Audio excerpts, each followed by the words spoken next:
Welcome to the deep dive.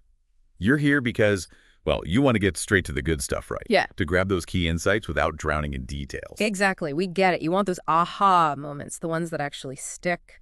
And that's what we aim to deliver. So today's mission, if you choose to accept it, and let's be honest, you clicked play, so you kind of have. Right. Our mission is to unpack some really powerful ideas from a giant in psychology, C.G. Jung, specifically his work Aion. Think of this as your shortcut, maybe? A way to get a handle on some pretty deep truths about, well, us and the world. Definitely. And just to give you a taste, there's this quote from Aion itself. It is only when we throw light into the dark depths of the psyche and explore the strange and torturous paths of human fate that it gradually becomes clear to us how immense is the influence wielded by these two factors that complement our conscious life. Wow. Okay. Dark depths, Yeah. tortuous paths. Sounds a bit like we're gearing up for an expedition into the mind's basement.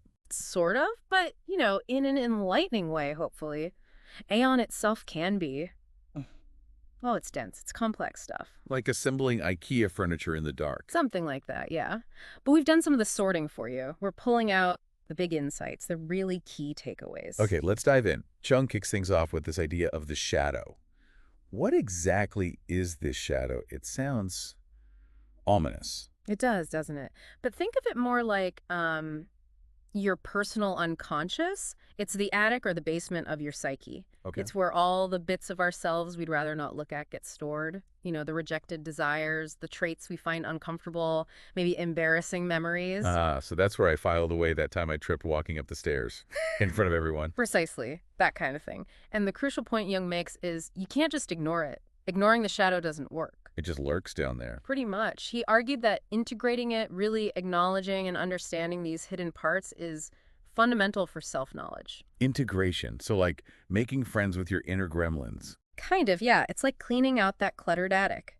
You might find things you forgot, maybe even useful things, and it clears up space. It's about wholeness, not perfection. But how do you do that? Do you need, like, a psychic plumber? Well, Jung noticed something interesting. Our shadow often becomes most visible in our relationships. How so? Through projection. We tend to unconsciously attribute our own unacknowledged qualities onto other people. Wait, so that thing that drives me absolutely nuts about my coworker. Might just be reflecting something back at you, something you haven't quite owned in yourself. It's like other people acting as mirrors for our blind spots. Okay, ouch. But also, fascinating. Recognizing it isn't about beating yourself up then. Not at all. It's about unlocking energy, creativity, potential that's tied up in repression. And Jung said, understanding the shadow is kind of step one before you can grasp other unconscious elements, like the anima or animus. Right, the inner feminine or masculine aspects. Okay, that makes sense. So shadow work first, then what? Jung talks about the self with a capital S that's bigger than just, right, the everyday me. Exactly. The self isn't just your ego, your conscious sense of identity. The ego is maybe the captain of the ship. Okay. The self is the whole ship and the ocean it's sailing on. It's the archetype of totality, encompassing both the conscious and the unconscious parts of you. It's the full picture. So it's like the director's cut of your personality. I like that. Yeah, something like that. And here's where it gets really interesting. Jung observed that the symbols our minds produce for this self, this wholeness, they often look remarkably like symbols for a God image. Whoa. So finding yourself is connected to finding God. He certainly saw a deep connection. Yeah. He quoted Clement of Alexandria, "He who knows himself knows God." It suggests that the journey inwards towards integrating all these parts is also a spiritual or meaning-making journey. That's pretty profound. So what he means by individuation, that journey towards the self. Yes, exactly. Individuation is that lifelong process of becoming whole, of integrating the unconscious into conscious awareness. Lifelong. Sounds like a marathon, not a sprint. Definitely more of a hike, sometimes uphill, than a spa day. It's this ongoing process, and it really shapes who we become, often in ways our ego doesn't even fully grasp at the time. Like a river carving a canyon, you said. Slow but powerful. Precisely. And it changes the landscape of the personality. Okay. Now, you mentioned something. The marriage quaternio. Sounds complicated, like psychological algebra. It's a symbolic model, really. Think of quaternity meaning 4 parts. Jung used it to map the structure of the self. 4 parts. Like what? Well, for a man, it might be his conscious ego, his unconscious feminine side, The anima, then maybe an opposing figure in the unconscious, and a figure representing wisdom, like the wise old man archetype. And for a woman. Similar structure, but flipped. Her conscious ego, her unconscious masculine side, the animus, an opposing feminine figure, and perhaps a figure like the chthonic mother, representing earthy wisdom. It's just a way to visualize the different components that make up the whole self. Okay, that helps picture it.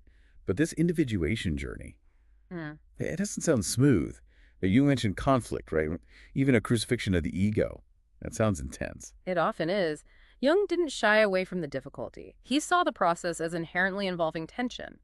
Bringing the self online, so to speak, often highlights conflicts between opposing parts of ourselves. Like wanting incompatible things at the same time. Exactly. The part that wants security versus the part that craves adventure, or the part that wants to be good versus the shadow parts. The self brings these opposites into conscious conflict. And the crucifixion part. That refers to the ego having to endure this tension, this pull between opposites, without collapsing. It feels like being stretched.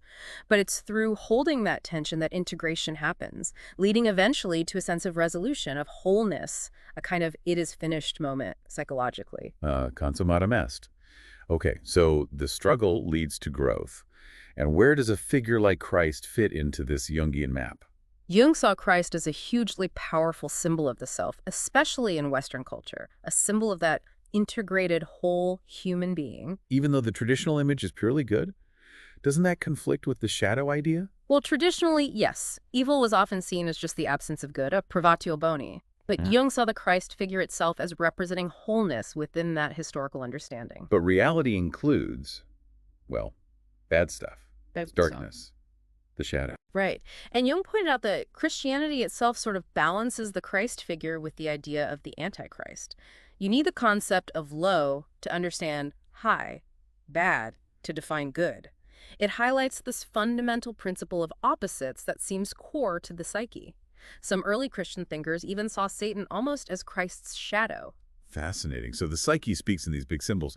Self, God, Christ, Antichrist. It's not just talking in words. Definitely not. Jung strongly emphasized that the unconscious communicates primarily through symbols and images. Dreams are a key example, but also myths, religious imagery, even art. Like the fish symbol you mentioned, Right. associated with Christ in the Age of Pisces. Exactly, that's a great example. These symbols aren't just intellectual ideas someone made up. They well up from the unconscious, collectively and individually, and they carry a kind of energy, a numinosity, as Jung called it. So my weird dream about flying purple squirrels could actually be my unconscious sending me a postcard. It could be. The symbols are the language.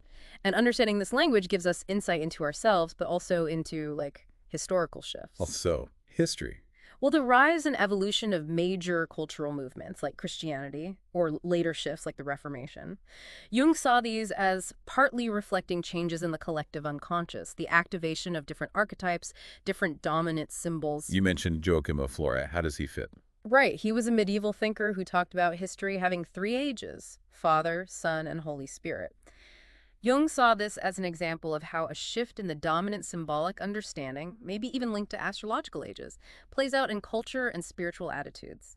It shows how these deep symbolic currents shape our collective human story. Wow. Okay. There is so much here. Let's try and recap the main peaks we've visited on this mental hike. Good idea. So first, we hit the shadow, those hidden parts of us, and why bringing them into the light, integrating them, is key. Right. Step one. Then we looked at the self, the big S, representing wholeness, the totality of conscious and unconscious, and its surprising connection to the God image. The director's cut of you. Got it.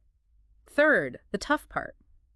The inherent tension and conflict in the individuation journey, that crucifixion of the ego between opposites, using Christ as a major symbol of the resolution of that tension into wholeness. Learning to hold the tension. Okay.